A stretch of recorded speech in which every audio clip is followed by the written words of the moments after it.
Hello YouTube, this is Mahadeva the Thunder Wizard. All right, I thought it would be a good time to review a very powerful concept that we haven't talked about on the channel for a while. We probably have a lot of new people that have come onto the channel since I have talked about it. Again, I encourage everybody, if you're new to the channel, to learn how to search within a YouTube channel. And there are different ways to do that on a laptop or a desktop. Underneath where it says videos about channel, there's a magnifying glass. Click on that and you can type in the word Wyrd, W-Y-R-D. Whatever device you're on will have a different way, but I guarantee you there will be a way if you look hard enough to figure out how to search within my channel. So I've made a lot of videos about Wyrd, and if you're new to the concept, I invite you to go looking for it. Having said that, we are going to take a look at it now. So Wyrd. Wyrd is an ancient Germanic tribal word that was used, in fact, it's still used in our language today. It's the word weird. It's the same word. And it has some slightly different meanings, but the original meaning of the word weird is that which has been woven. It refers to everything. We live in a matrix. We're familiar with that. We've got those movies. It's very common to be talking about living inside of a matrix. The Vedics called it Maya, illusion. We live in an illusion, which is our three-dimensional reality. Space-time is a better word for it, because space and time, you can't have space without time, and you can't have time without space. So today we're going to focus on time. We live in space, we know that, but time itself is, well, it's a concept that we feel like we are, we're slaves to. But in reality, there is no such thing as time.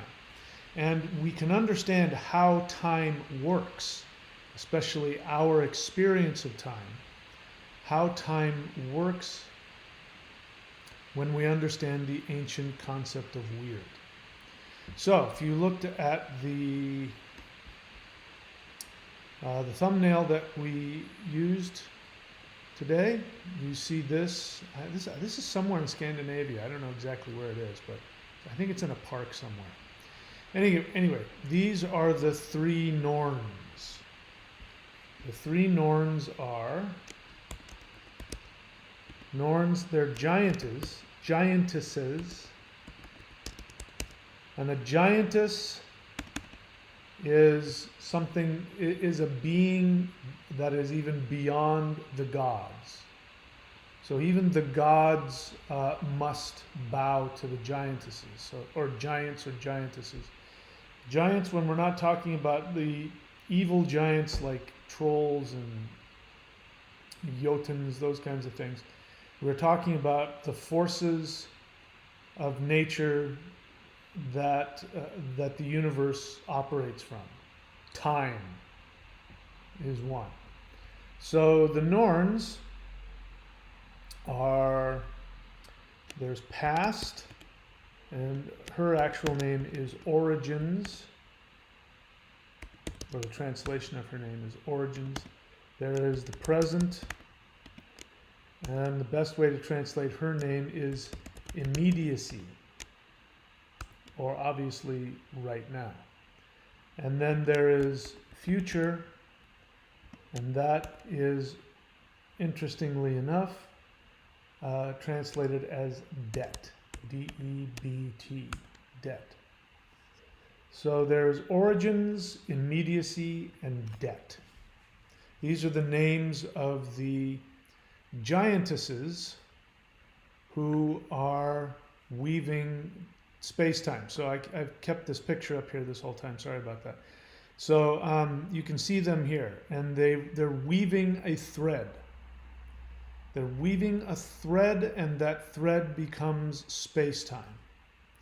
So our ancestors understood that space-time was integral. It wasn't something separate from consciousness. Space, time, and consciousness are together. What happened is during the Middle Ages, when Christianity started, wiping out ancient religions, this actually is where, if you want to know where atheism comes from, it comes from Christianity. Christianity, when it came through in ancient times through traditional cultures in Europe, those cultures had to be demonized. So people believed in things like animism, which means the belief that everything has consciousness. A rock, a tree, rivers, skies, clouds, thoughts, ideas, gods, ghosts, demons, trolls. They believed that the world was filled with all different kinds of conscious entities, both physical and non-physical. And so the church worked very hard to get rid of these spiritual concepts and made them look stupid. And so along with Christianity came their version of science and their version of education. And so there wasn't such a thing as going to, like now, if you go to a university, they're technically non-religious. But during the Middle Ages, if you went to university, the people who taught you were priests. So the educated were also religious people, and so they would also destroy what they termed as superstitions. And superstitions is really where spirituality lived. And so religion comes along and makes the world this empty place where there is no spirit. Because you were seen as a demon worshiper if you worshipped Mother Earth, or if you believed that the earth had any kind of consciousness. And even the word weird itself, the translation now, the modern translation of the word weird, if you look it up, W-E-I-R-D, if you look that up, you will see that weird is spooky, strange, different, like that. It's weird, is something wrong, it's out of place. And no doubt the early Christian church tried to get rid of that word. It was able to get rid of a lot of words. Like, for instance, the word ve. Ve means temple. It also means sacred space. It means the heart center. And they got rid of that. They kept will, but they got rid of Odin and ve, but they kept will because that was really putting your will into controlling this earth. So they needed that word. But the word weird they didn't like, but they couldn't get rid of it. So instead of getting rid of the meaning of weird, which meant the weaving of space-time, the conscious web of life, force, energy, space-time that we all interact with, because they weren't able to get rid of the concept, then it was changed into something strange or spooky or bad or evil or weird or off or. But how many times a day do you use that word? There's no doubt in my mind that at least once a day, everybody uses that word. Something is weird. Oh, that was weird. Well, you're acting weird. The weird thing is, and so what that means is that when this word weird was used by people, it was used to explain that which cannot be explained. So if you're standing there and you say something like, that I see Thor in everything, and then there's a thunderclap, you would stop. And you would use the same phrase that you would use today. You would go, that was weird. But instead of that meaning that was strange, you would be saying that is the unexplainable force of space-time consciousness, that which is beyond even the gods. That was weird. So weird was still spooky, but it was a different kind of spooky. It was the spooky of not empty, houses. That's weird. That doesn't make any sense. No, it's like it's beyond our limited three-dimensional space-time understanding. It's weird. It's the web of life force energy that permeates everything. So, how do we apply this now? By the way, I hope that the ritual has done well for you. I'm still doing it. And this is, I don't know if there has ever been a more powerful time for transformation than there is right now. Since we had this lunar eclipse, which was conjunct with the demon star, the headless star of Al Ghul,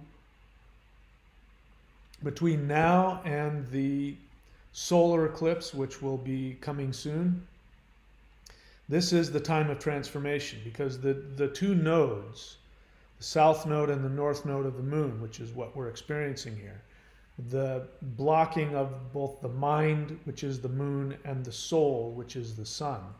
That time in between these two celestial events it's always a very powerful time, but this year is more powerful than ever. And if you've been able to see what's been going on in Europe, Austria, for example, there is violence in the streets because people are being mandated to do things that they don't want to do. And they're being locked down. And people are fighting back. And anyway, it's not just in Austria, it's all over the world. It's here too in Australia. But you probably haven't heard about that. And so what we are going to do, if you're continuing with this ritual that we did a few nights ago, we started a few nights ago, now is the time to take our intentions and to focus them. So feel free to use whatever intention you want for yourself, for your loved ones.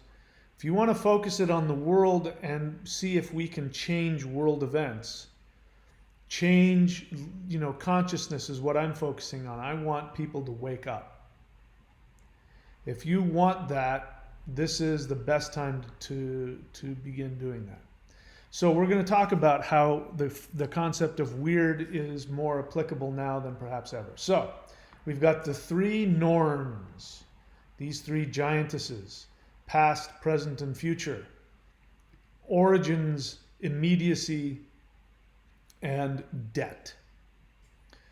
Those are great words because that really explains it better than past, present, and future. So the idea of the past is an illusion. The past doesn't exist. In fact, when have you ever not existed in the right now? It is always right now. Always. It's never the past, and it's never the future. It's always right now. Our reality is created by our interaction with the web of weird. Origins. The past is called origins for a reason. As you've learned, if you've been studying with me for a while, you've learned that you have this thing called the unconscious mind, which means that it's the huge part of your mind that you are unaware of. And it's, if you're aware of it, it's no longer unconscious. It's now moved into the conscious mind. But it is your unconscious mind that determines your unavoidable future. The past creates the future. But do you know what creates the past? You ready? Drum roll. What creates the past is the present. The present creates the past, The past creates the future. How does that happen? Your unconscious mind when you were born was a blank slate. You didn't have anything in your unconscious mind. In fact, you were the unconscious, which is why, can you remember anything before the age of 4? I can't. I can remember being 4 years old. In fact, I can remember my 4th birthday. It's one of the most uncomfortable experiences of my life. I remember sitting there, being a 4-year-old kid, and my whole family was gathered around and they were giving me a cake with candles on it. And I didn't understand what they were doing. And I remember having this feeling of, I do not know who these people are. That was, I don't know if that was my first memory. It might be my very first memory. But before that, I don't have any memory. I don't remember anything. And that's, I should, because I was born premature. In fact, I was born so premature that the doctors said I was going to die. I wasn't going to make it through the night. I did, obviously. But you would think I would remember that. But my body remembers it. Back in 1963, they didn't have the best way of handling premature babies. I don't know what they do now. Maybe they still do this. It's ridiculous. But they put me in basically a fish tank and they pumped oxygen in there. So they completely separated me from all human contact. It's just the worst thing you can do to an infant. You wonder why I'm such a pain in the ass? Maybe that's why. But my body remembers that. I don't have any conscious memory of it at all. But if I watch a news story and they show a picture of a premature baby in an incubator, my body goes into convulsions. It's very, very. I have to look away. I can't tolerate it. I don't have any conscious memory why, but my body sure as hell remembers that. But your unconscious mind when you're born is a blank slate. But your unconscious mind is going to create everything in your life. Positive and negative, good, bad. Your unconscious mind is the muscle that creates your universe. So, the unconscious mind is created in the present moment. In every present moment, you are stimulated by something. Something stimulates you. And then you make a decision. For instance, you're a young guy and you go into a bar and you're hanging out with your friends and some really hot girl walks by. You are stimulated, assuming you're a heterosexual man. You're stimulated by that good-looking woman and you want whatever it is you want from her. Now, you have a choice how to respond to that stimulation. How you respond to that stimulation is going to create your past. And that past will create your future. She walks by and you say, all women want is a guy with money. You have now created a response to that stimulus in the present, and that then goes into the past. Now you have created a foundation for your unconscious mind. Your unconscious mind says, yes, I received that programming. All women are only interested in my money. And then your friend goes, go ask her out. Go ask her out. She's looking at you. And you walk over there thinking to yourself, all women want is my money. And guess what happens? Turns out she's a prostitute. She's only interested in your money. You made that happen. According to the law of Wyrd, you made that happen because you had that response to a stimulus which created a command which went into your unconscious.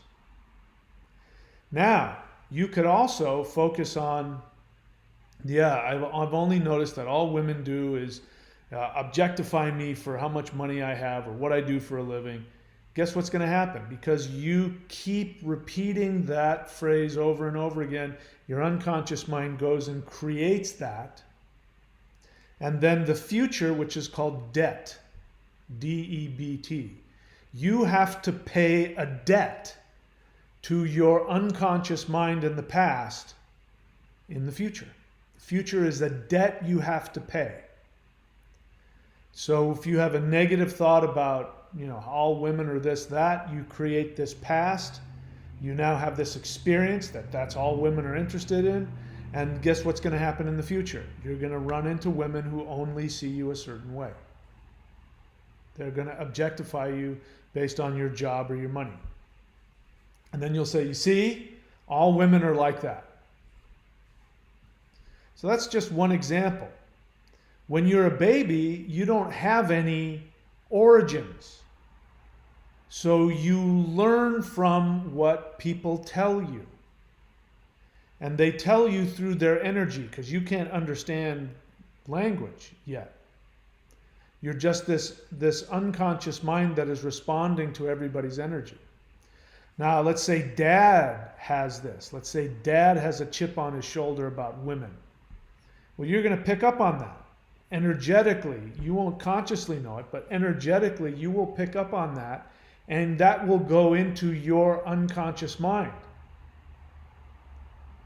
which will then you will respond to as you grow up. Every time you interact with a feminine human, your unconscious mind will say, Dad says women are this, that, and you'll have a negative reaction to that.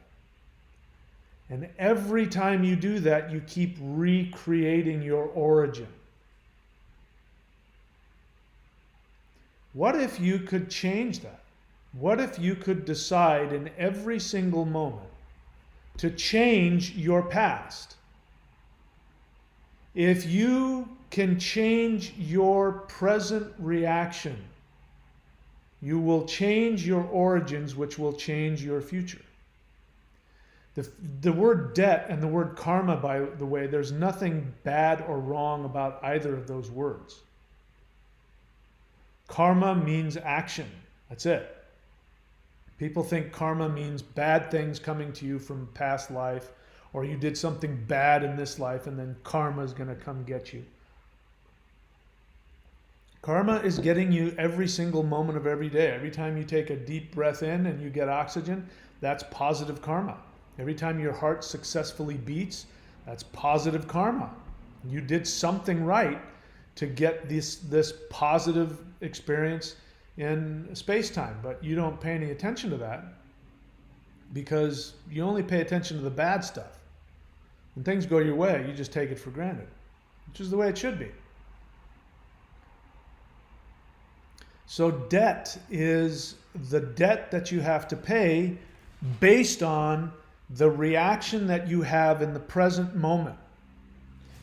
This is where people who talk about, have a positive mindset. This is where this is now applicable. I usually poo-poo that stuff because it's usually done with a superficial understanding, and people don't understand the idea of the unconscious mind. They think they can paste over the unconscious with, positive affirmations. But if you understand that the unconscious is what's doing all of the creating, because it creates the debt you have to live through. If you understand that it's not the conscious mind that makes things happen, it's the unconscious mind that's making things happen, then when you apply this understanding that in this moment I am going to fundamentally change my origins. And I hope you can hear what I'm saying. That is much different than simply pasting over a positive affirmation. Every day, in every way, everything is going better and better. I'm rich, I'm happy.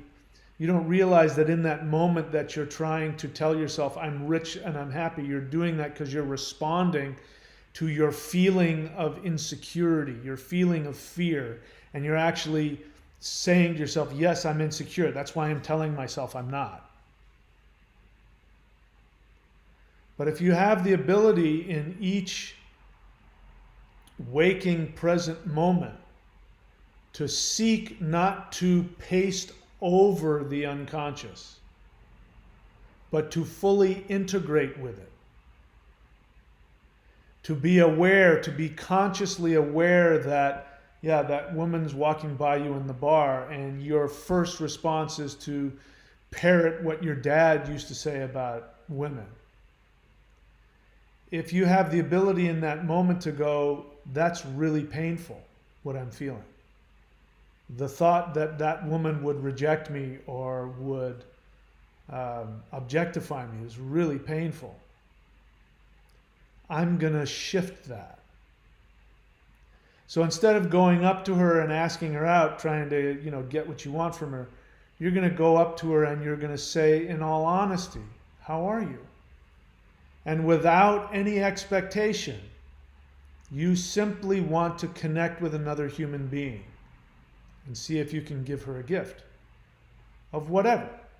Hi, how are you? Do you want to dance? Can I buy you a drink? How was your day? And not want anything else from her. You will then be shifting, in that example, you will be shifting your origin. Because your dad, if he told you, women only want you for money, he created an expectation in you that you need to have them see you for who you are. And so that means every time you walk up to a woman and ask her out, what is underneath that is a demand that they see you for who you are, regardless of what you do for a living. And you bring that weight with you, which is the entire weight of your origins, your unconscious mind.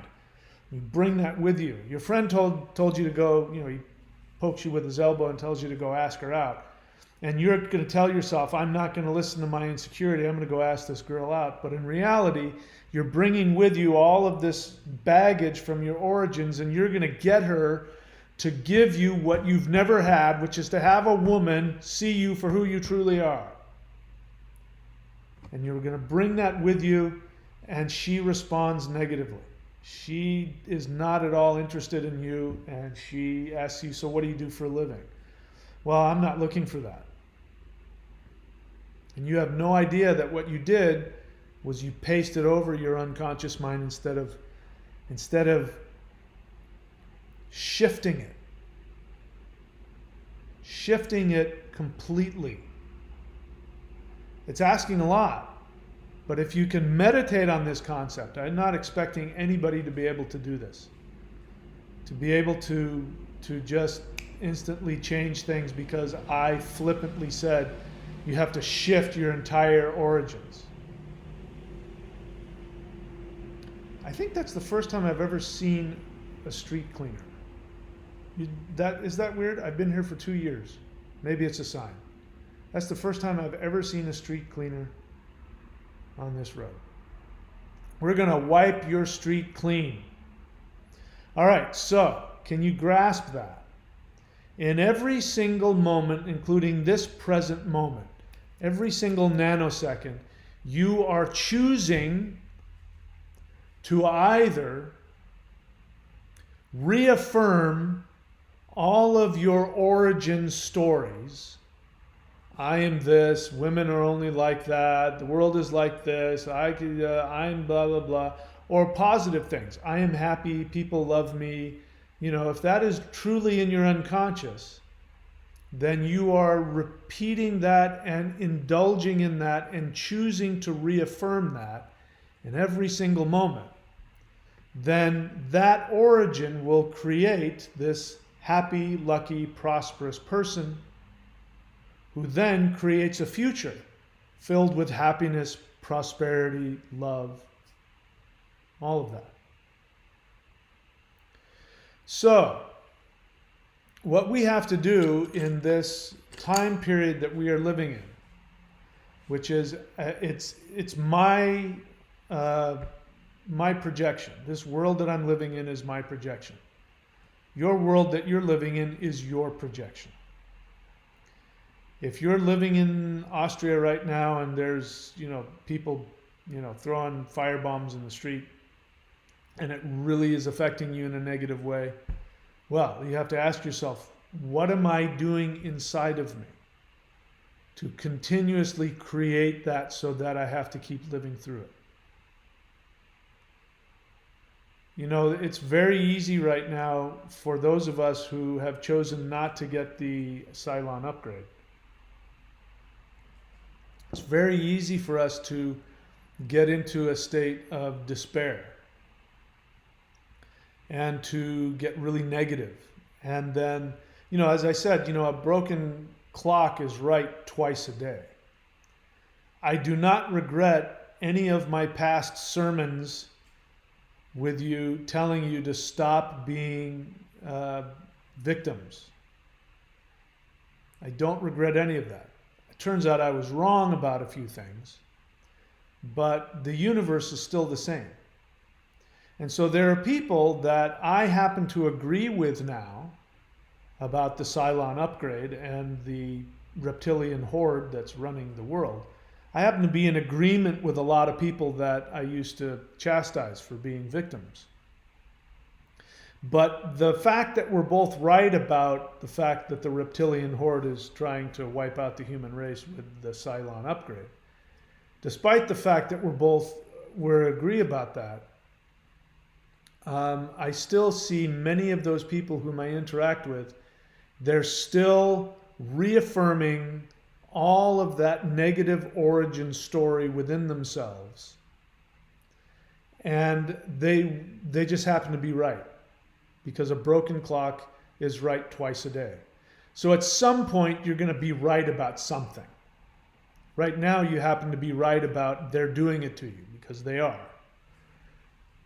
But the difference is, do you want that to continue? Do you want to continue with that timeline? Oh, there's something I really wish I could talk about, but I can't because I'll get shut down on this channel.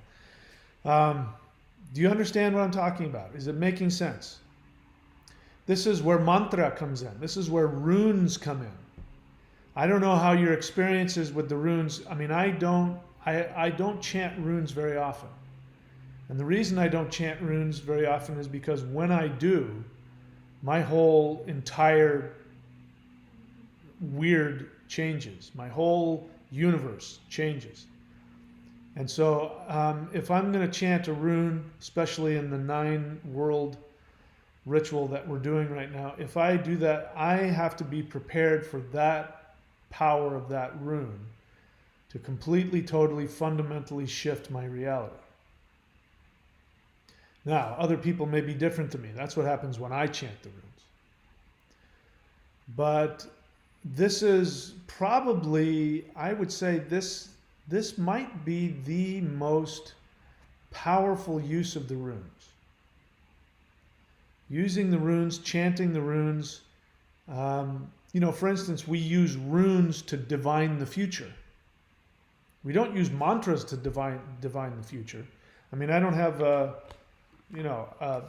card box filled with mantras on it. I have a card here, a box filled with a bunch of cards that have these symbols on it. So this is one of the things I think, you know, now that I think about it, who is doing all of this? You know, what we consider to be the elites who are running the world. You know who they are? They're Germanic people. They're people in Switzerland and Austria and Germany and the UK, and they're Germanic people. So maybe all of those conspiracy theorists are right. Maybe there is an Illuminati of Northern European people who maybe they've mastered the runes. And they're using this to keep creating these timelines so that they can stay in power.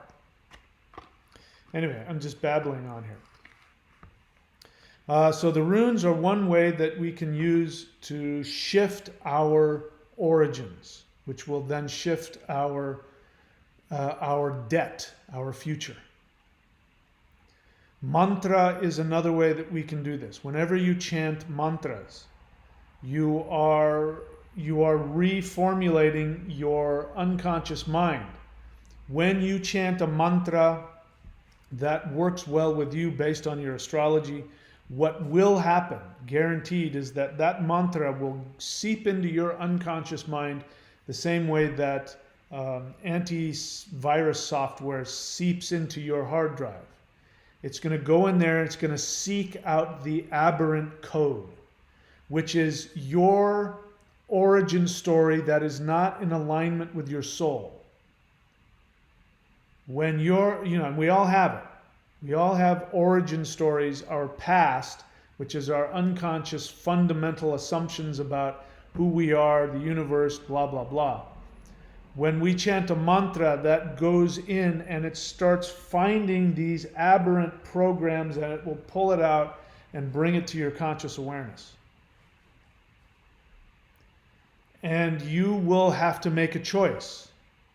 This is why so often when you do mantra ritual or the lightning qigong, when you do the lightning qigong stuff, you'll notice that a lot of negative feelings may come up. And then people will make a decision. They'll either stop, like I can't do this anymore, or I'm too tired, or I don't want to do it. Or they have to make the decision to keep doing the ritual even though it's making them uncomfortable. And what you're doing when you feel like you want to give up, you're doing a mantra practice, you're doing the 90-day challenge, you're doing yoga, it doesn't matter. You're doing some kind of spiritual practice, discipline, and you want to give up. When you choose to keep doing it, you are then allowing these forces of the Wyrd, of the web of Wyrd, to come in and change your origin story. Because there is no future. There is no past. There is just right now. And if you are able, all of us are capable of making that choice to completely become 100% aware. I'm not saying I'm going to pull that off in any, at any moment. And so I wouldn't be surprised if you don't pull that off. So don't beat yourself up. But it doesn't change the fact that that's always there. And so what we can do is, on a moment-to-moment basis, living in the now, we can constantly be scanning our reactions to our environment, to our present moment. We can be scanning our reactions to our present moment, and then we can make conscious choices to decide how we want to be. We can choose to decide what our origin story is. You're driving down the freeway, somebody cuts you off. Your origin story says you then follow them home and slash their tires. I'm using that example, not that I would ever slash somebody's tires, but when my fiance passed away, I was a wreck. And as you know, I don't do well with people. I'm the last person you want to pick a fight with. Yeah, let's just be honest. I'm not the first person you want to get in a tussle with. And I was driving down the street, and some kid, I did something he didn't like. He was behind me, and I did something he didn't like. And he came alongside of me and yelled and screamed, and then he got in front of me and then slammed on his brakes and tried to push me into the side of the thing. And then he, and I didn't react. I didn't scream or yell, but I followed him home. And then finally he got out of his car, and he was twice my size, and we both stood there and looked at each other and both decided that this was a bad idea. But I could have, in that moment, I could have changed my origin story. Instead of deciding to follow him home and try and intimidate him and frighten. I honestly didn't know what I was going to do. I was not in a good place. So it was dangerous for all of us. But I could have changed my origin story in that moment by saying, I don't respond this way. I am a loving, kind, secure person, and I respond as though I don't have any need to prove anything to anybody. Now, I might not have been feeling that, but if I made that decision, if I made that choice, and just then kept going, and then when he turned off, I just kept going and didn't follow him. If I had just kept going, I could have changed my fundamental origin story in that moment. Instead, what I did was I reaffirmed the origin story that was sitting within me, which was that I had an older brother who was physically abusive, and so now I respond very intensely when people physically threaten me. That's my origin story. That's what I tell myself on an unconscious level all the time. And every moment that I am challenged with that, I can choose in that moment to say, that's not who I am. I am somebody who loves and tolerates, and I am here. And in fact, if that guy wanted, I would take him out for coffee and ask him what was going on that was making him so upset. If I made that my origin story, I would be much stronger, much happier. So I'm telling you what I do. I actually try to do that now. That's an example. So every time that you say this is why I am so adamant about people dropping the victim mentality. The stories. There are false beings of light who want to trick you into reincarnating. That there is a matrix and we need to escape the matrix. That's an origin story.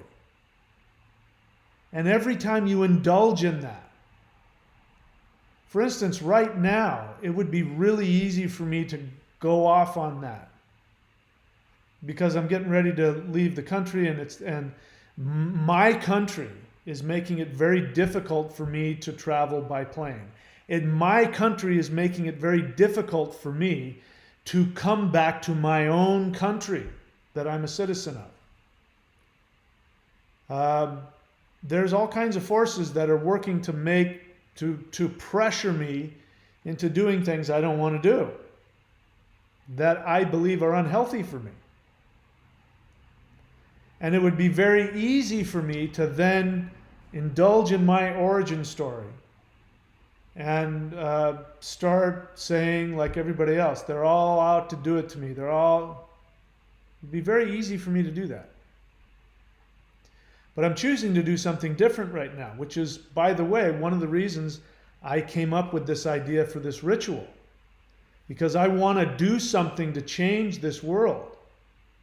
And the most powerful tools I have are rituals. So instead of causing other people issues or arguing or getting upset or any of that stuff, I'm going to put that all into the ritual. And every time I do that, my origin story says, I'm a spiritual man. I create my reality through changing my internal landscape. And the more that I keep saying that, the more that I react to my life that way, you can imagine the debt I will pay. The debt I will pay will be to be happy, prosperous, safe. And that's always been the case with me. That when I'm connected to my soul, and my soul is my origin. Every time I connect with my soul, I use it to alter any origin story that is not serving me. I change that origin story through my response to my immediate feelings, my immediate perceptions, my now. And what has happened since I've lived like that is that no matter what's going on in the world, I'm always taken care of. I float effortlessly through all of it, as though it doesn't exist. We'll see if I can keep doing that. That's my intention. That's my hope. But this is why enlightenment is not a fixed thing. So any teacher who tells you that if you do thus and such, you will achieve enlightenment and then you will have no problems, that's a very superficial understanding. And any teacher who claims to have achieved complete enlightenment, I mean, I can't say that that's wrong. Who am I to say that that's wrong? Perhaps there are people that have done that. I feel more comfortable with teachers who say, I'm in the process of becoming enlightened. And as I've said to you before, my definition of enlightenment is this: that in every moment, you strive to be completely conscious of all of your thoughts, feelings, motivations, instincts, drives, and regardless of whatever thought, feeling, or impulse you have the awareness to know what is the constructive action to take that will help both you and all consciousness. And that has nothing to do with how you feel. If you do that, even though you're feeling murderously rageful, but you act with consciousness without any agenda, you are enlightened. You cannot become any more enlightened than that. So for instance, the example of me, you know, when I when I followed the guy home who cut me off on the freeway, if I had had all of those feelings, again, it was horrific. I was in so much pain, and here's this guy, you know, he cuts me off and he pushes my buttons. I could have been in the most intense feelings of anger, pain, and frustration, and I could have decided to do something completely different. I could have had the awareness, and I did have the awareness, I just didn't choose to act on it. But I could have chosen to act on the awareness that the best thing for everybody is for me to just keep driving and not respond to this individual.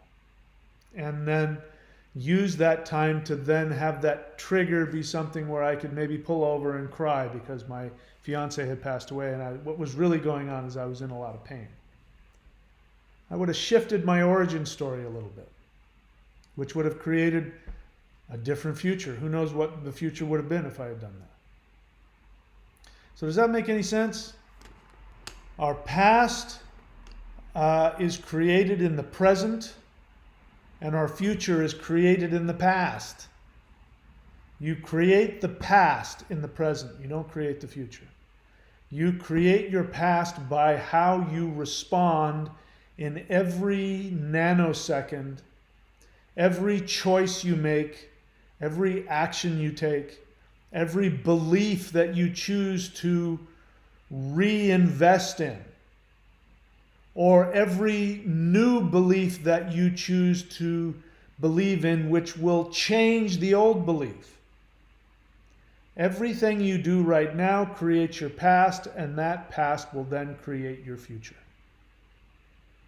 So I invite you to use this ritual that we've been given out, the Vantanara Simha, to not only change your origin, but to change the origin of the collective conscious of the human race. And if we can put that energy towards that, there's no reason why, you know, we can't right now create that enlightenment, that ascension, that shift that we all want to see happen to the world. We can change the world in a second if we all choose to do so. All right, I'm going to stop babbling. I'm happy to take any questions if there are any.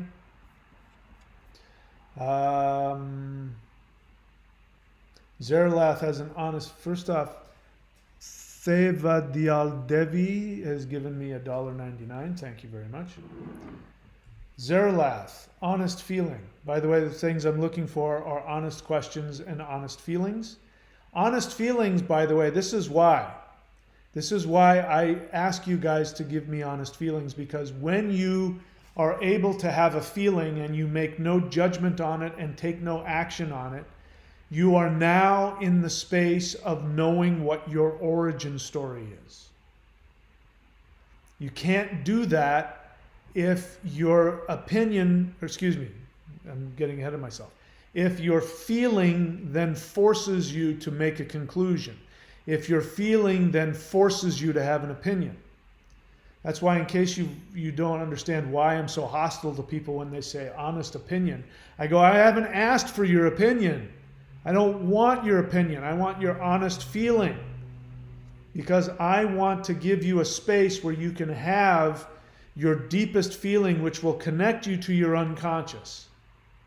And without any judgment, without any opinions, without any conclusions, and without taking any actions, you'll then be aware of what your story is. And then you will have the choice to decide how to shift that origin. Do you get it? That's why I want your honest feelings. And feelings are not, I think this, I think that. That's an opinion. Your feelings are, I feel this. I'm sad, I'm angry, I'm happy, I'm confused, I'm excited, I'm anxious, whatever.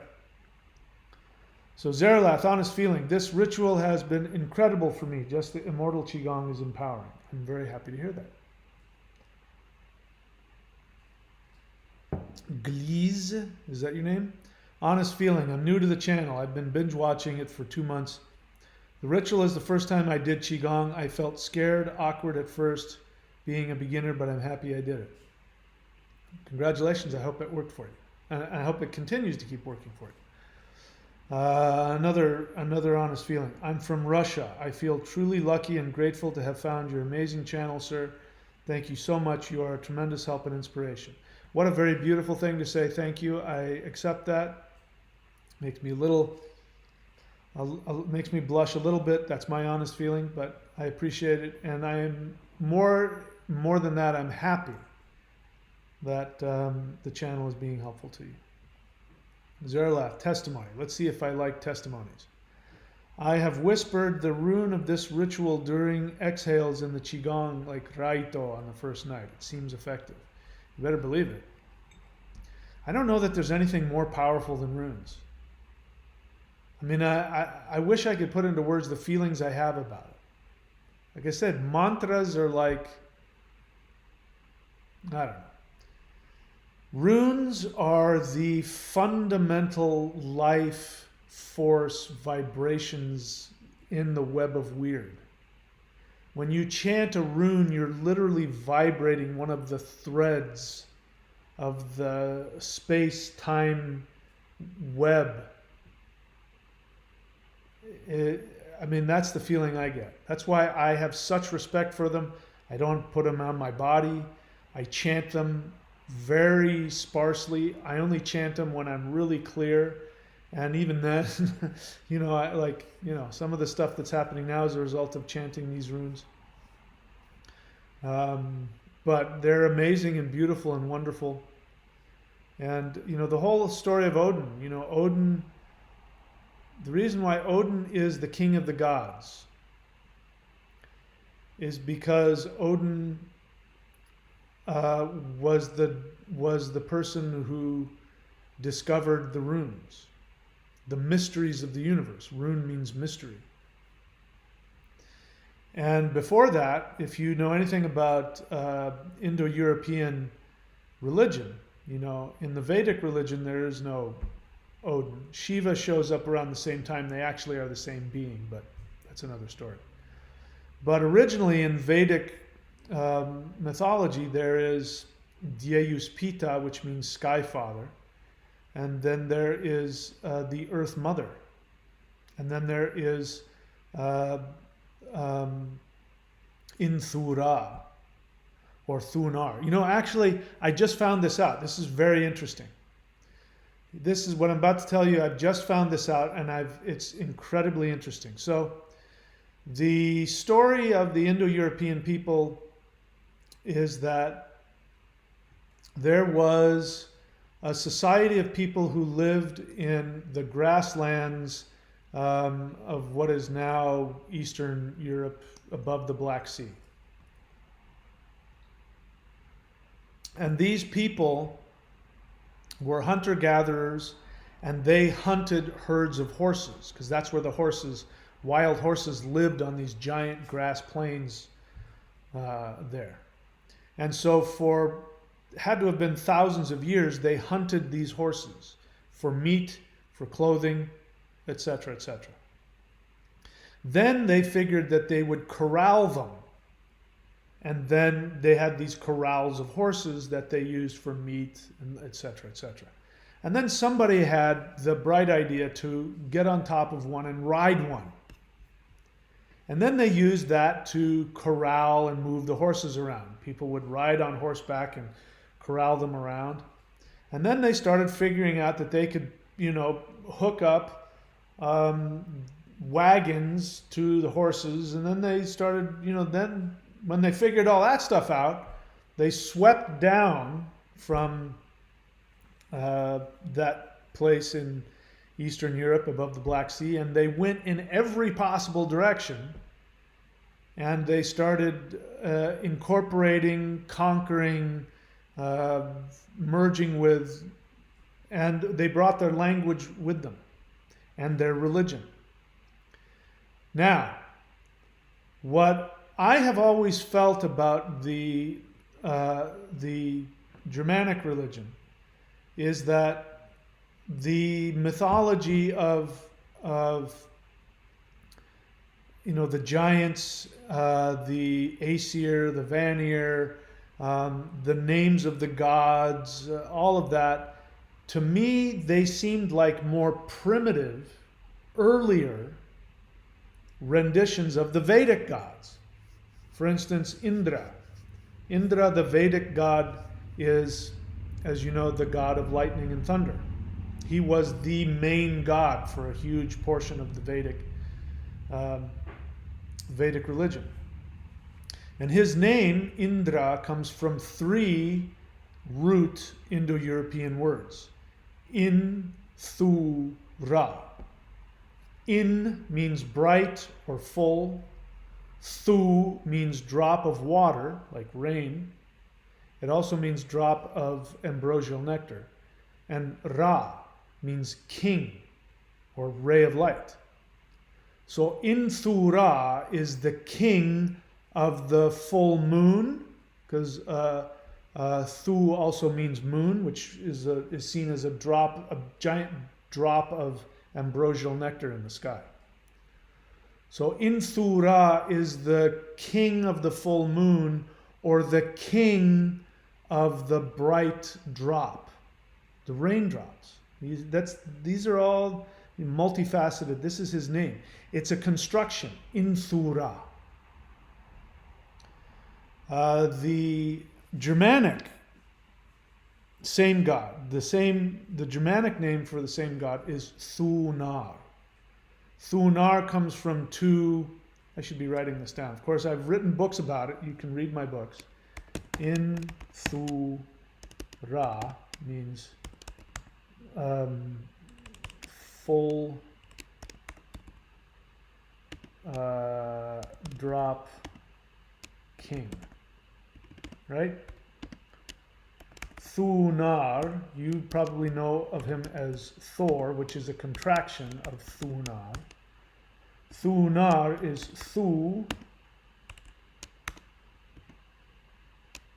drop, and Nar, which is Wyrd chanting to Narasimha in the Vedic. So the Vedic god Narasimha, Nara means human. But if you understand what the word Nara means, it doesn't mean this monkey that has a brain in it that thinks, what we think of as humans. It means the first cause. It means God. It means divine being. So Nar means the first divine cause. So Thunar is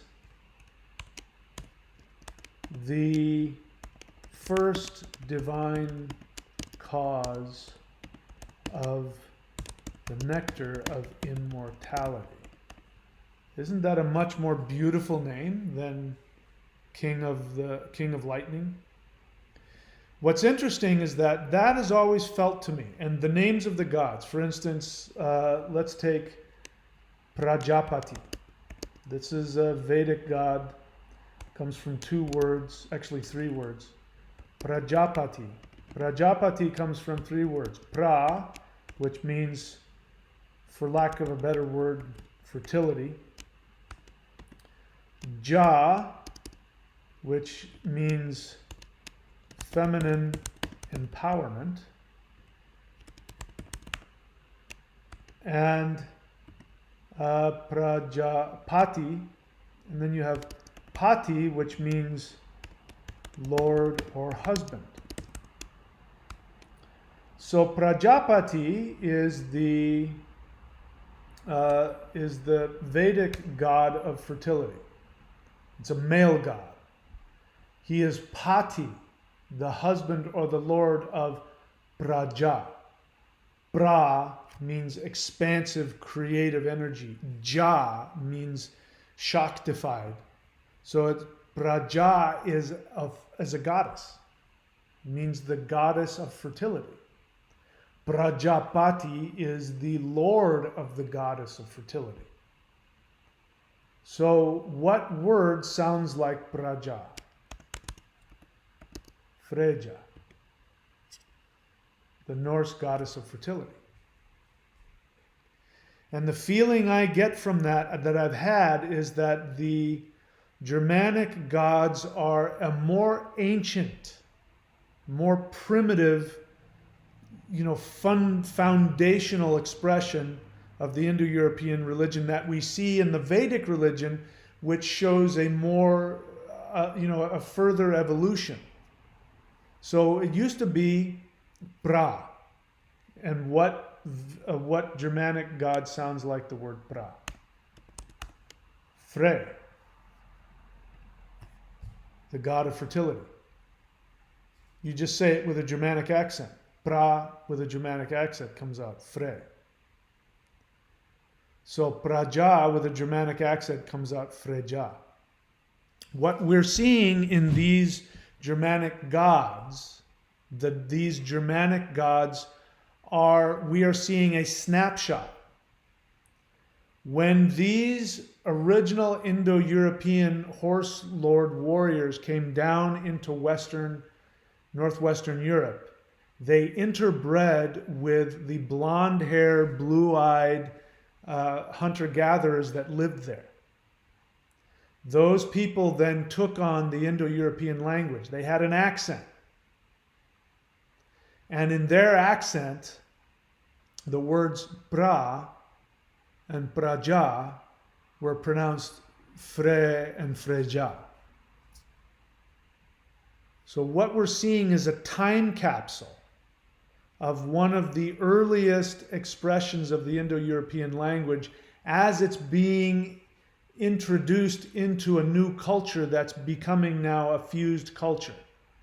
It's now technically, the Germanic people are technically Indo-European, but that's because the original hunter-gatherers, these blonde-haired, blue-eyed hunter-gatherers, adopted or were forced to take on a new language and religion. Then those same people then went and became the founders of the societies that became the Vedic.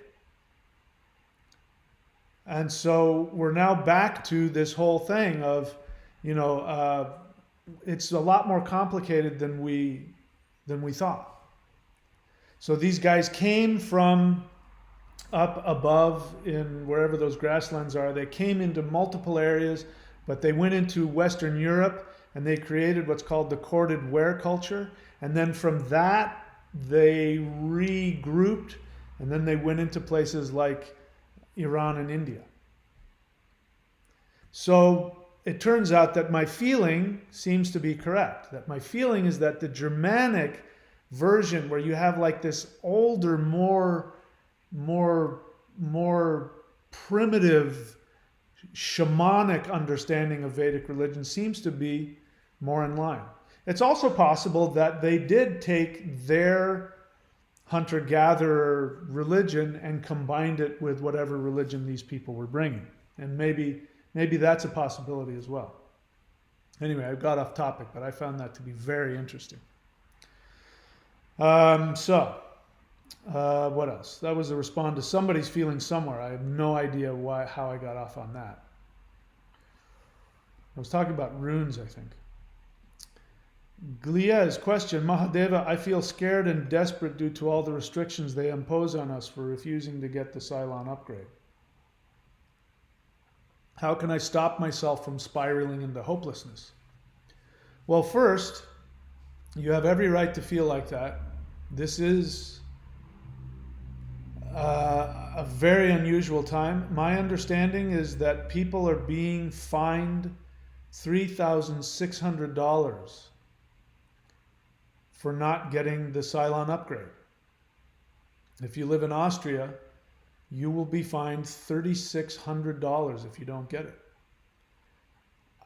If you ask me, that's one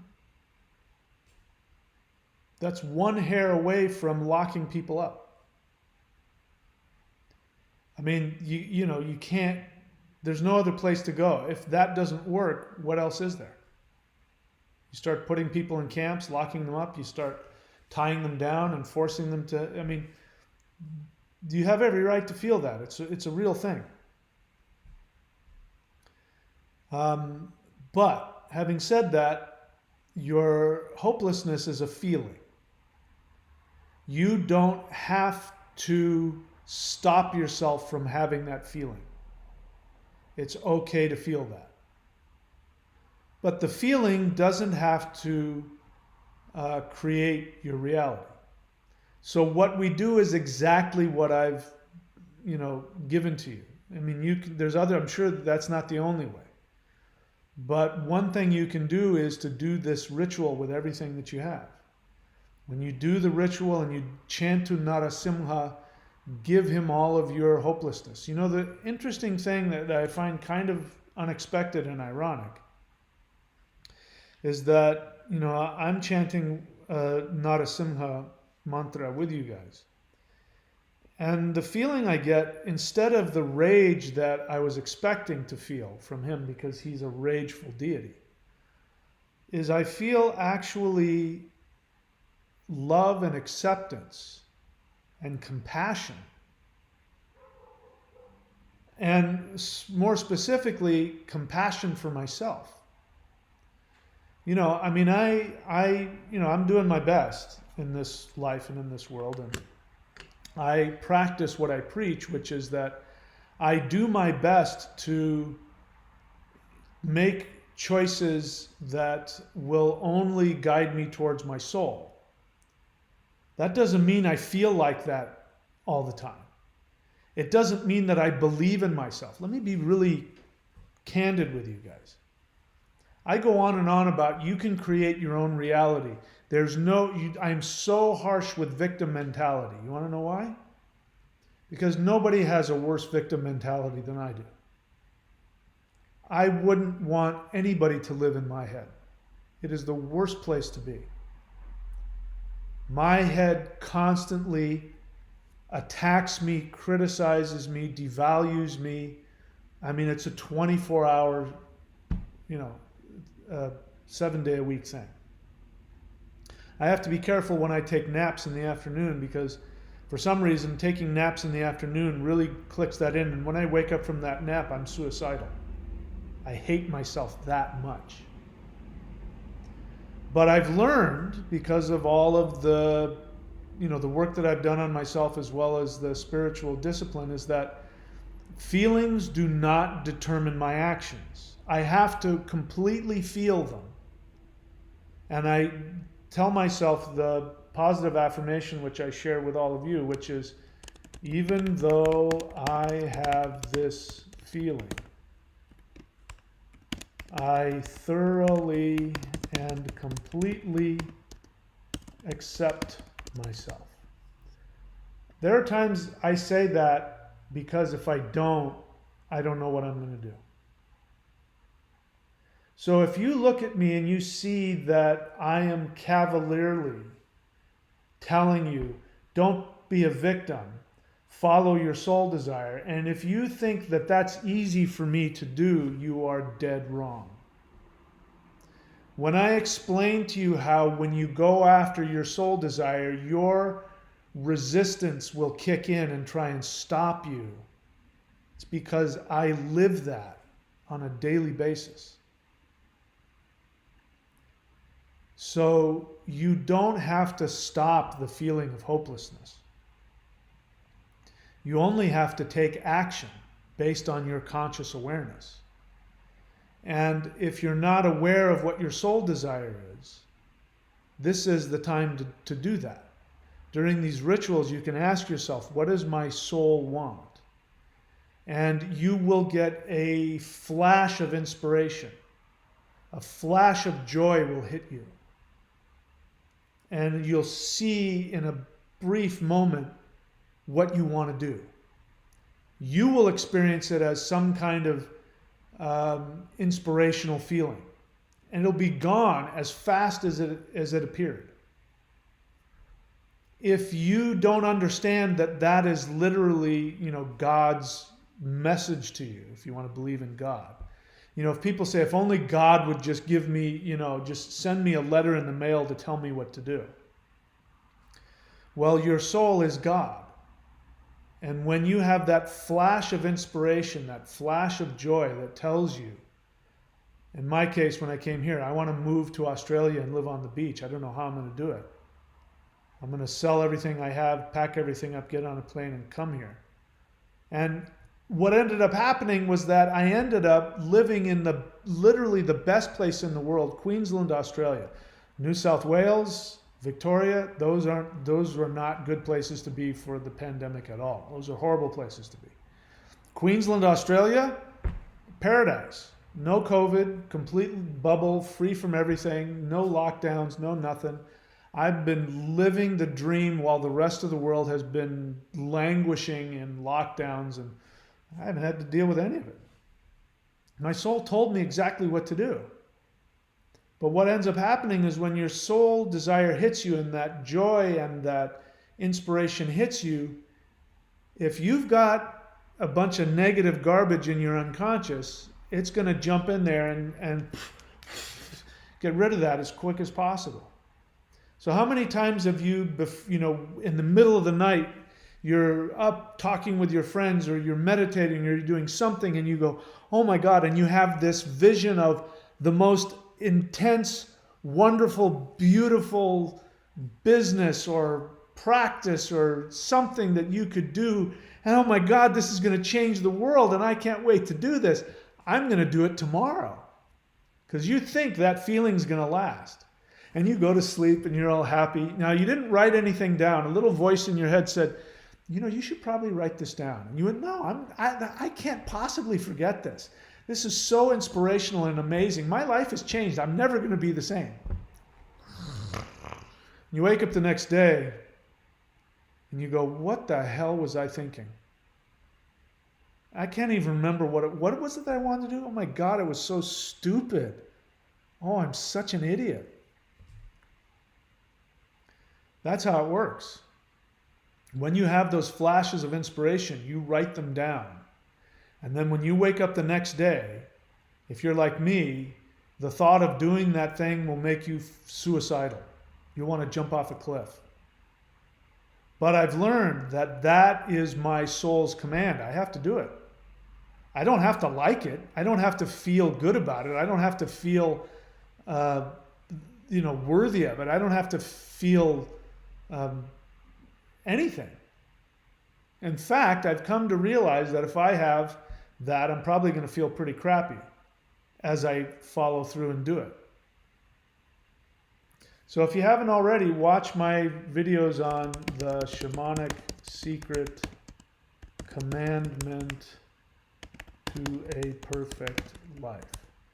And or get the book. You can go to michaelwilliamdenny.com and that'll take you to Amazon. Or you can just go to Amazon and type in the Shamanic Secret Commandment to a Perfect Life. Get that book. If it's a cheap little book, If you master it, you won't have to master anything else. Or you can watch the videos. I read that book on my free channel, so you don't even have to buy the book. I don't need your money. But that is the most powerful, profound teaching I have. If you can master that teaching, you can master anything. So did that answer your question? Just do the ritual and do what your soul tells you to do, even if you feel hopeless. Your hopeless feeling is just that. It's just your human brain responding to the limited information it has. It's okay. Love yourself. Even though I have this feeling, I thoroughly and completely accept myself. And then take action and be afraid and hopeless and scared and confused or whatever. And you will then be living weird. You will be rewriting your origin story by taking action contrary to your feelings instead of indulging in them.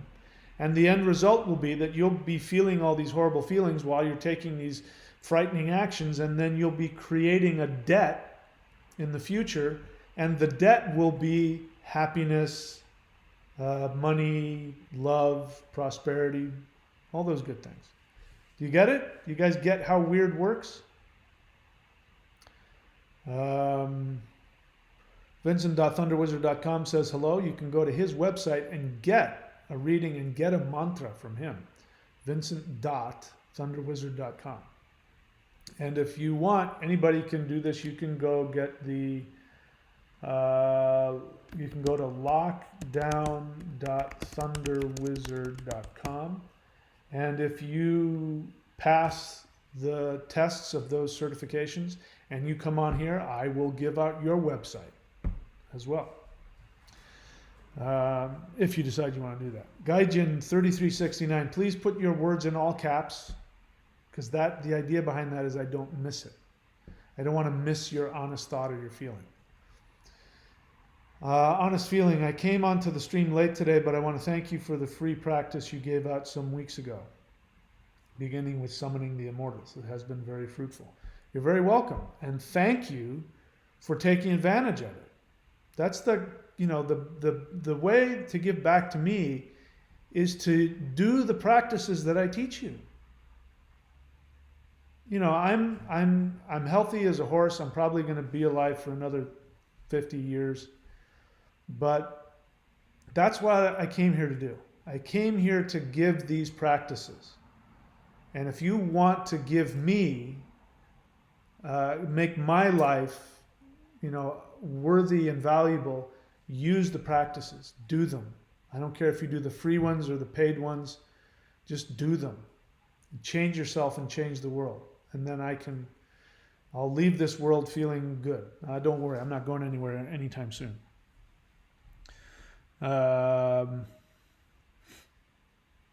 Vincent.thunderwizard.com, honest feeling, I'm excited to move out. Congratulations. I met with someone from the Independent Living Resource Center and we're making progress getting me my own place. That's awesome. And you know why? It's because you've been taking action this whole time. You wouldn't have been able to do that before we met. Or you would have, but you wouldn't have known that you could do that. Now, since you've been working with me, you're just simply taking action on what you want. And it's great. And it works. The universe is a matrix. The web of Wyrd is a conscious matrix that does respond like a video game. It responds to the commands that you give it. But unlike what you're taught in The Secret, where they say your feelings determine what comes back to you, unfortunately, that's not entirely true. It's mostly inaccurate. It's incomplete. The universe responds to your fearless actions based on your soul desire. This web of Wyrd already knows what your soul desire is. Better way to say that is that it can feel when you're operating from your soul. When you're operating from your soul, the web of Wyrd kicks in and completely focuses on you and responds to you and gives you a happy, wonderful life. It has to. Those are the rules. But when you don't take action which includes your beliefs, your assumptions. If you don't take positive, fearless action, the web of Wyrd doesn't do anything. And so people think that nothing ever works for me, the universe has it in for me, the universe is an evil, cold, cruel place that wants... No, it's just that this web of life force energy is looking around, looking at you going, I'm sorry you're so unhappy. What was it you wanted me to do again? It's not going to respond until you know what your soul wants, and then you start taking action on that. The universe isn't going to go, oh, I see you taking action on your soul, but you look so confused and you look so insecure, so I'm not going to support that. No, the universe goes, wow, I really acknowledge these actions that you're taking, and I can feel that that's directed to your soul. I'm sorry you're upset about it, but I'm going to give you what your actions are telling me to give you, not what your feelings are telling me. See the difference? You know your soul desire is to be a ballerina, but it's the most frightening thing in the world, and you hate yourself for doing it. But as you're putting on your tutu and you're spiraling around and feeling stupid and insecure, you think your feelings are sending out waves and that the universe is going, oh my God, these feelings, oh. No, the universe is going, oh yeah, look at that. Look, you go. Look at that ballerina go. Doesn't care how you feel. It cares what you do. And it cares what you do for yourself. If you act selfishly, it shuts down. If you act against your own best interest, it shuts down. It responds when it lights up when you're operating on your soul desire. You get that? What else?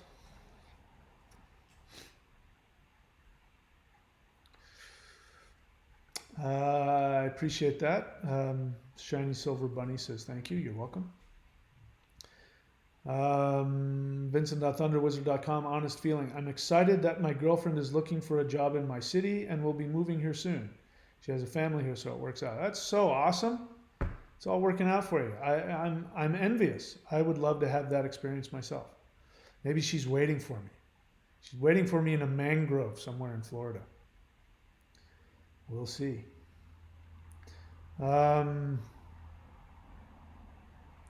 Vincent.thunderwizard.com, honest feeling. I got anxious when telling my mom that I'm trying to move out. I'm scared and nervous about how living independently is going to work out financially, but I'll be happier on my own.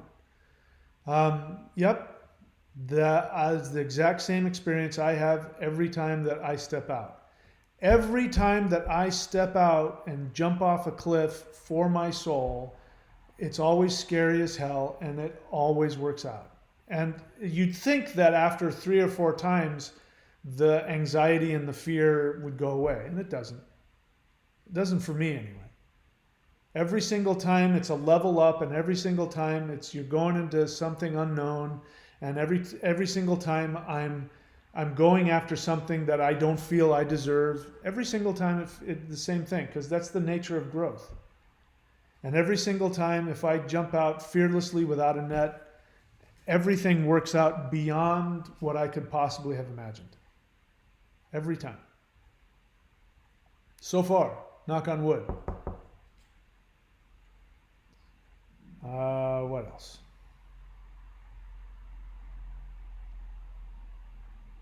Is that it? That looks like it's it. Riho Rasta's. All right. For some reason, his message got hidden, so let's show it. I don't know why that is. Riho.thunderwizard.com. He also is one of my certified readers. So you can go to his website. He's got a bunch of other stuff that he does too. So you can check out all the stuff that he does. Riho.thunderwizard.com. Is there anything else? Nothing else. All right, that's it. My stomach is growling, which means I need to eat. This has been really great. I would like to ask a favor of everybody. This is very frightening and challenging time for me. I won't get into it, but big, huge changes, and I'm nervous about this trip for reasons you can probably guess. So if all of you can put 5 seconds for me in your meditations and send me good thoughts, I'd really appreciate it. Okie doke. That's it, guys. I will see you all soon. Take care of yourselves. Stay safe.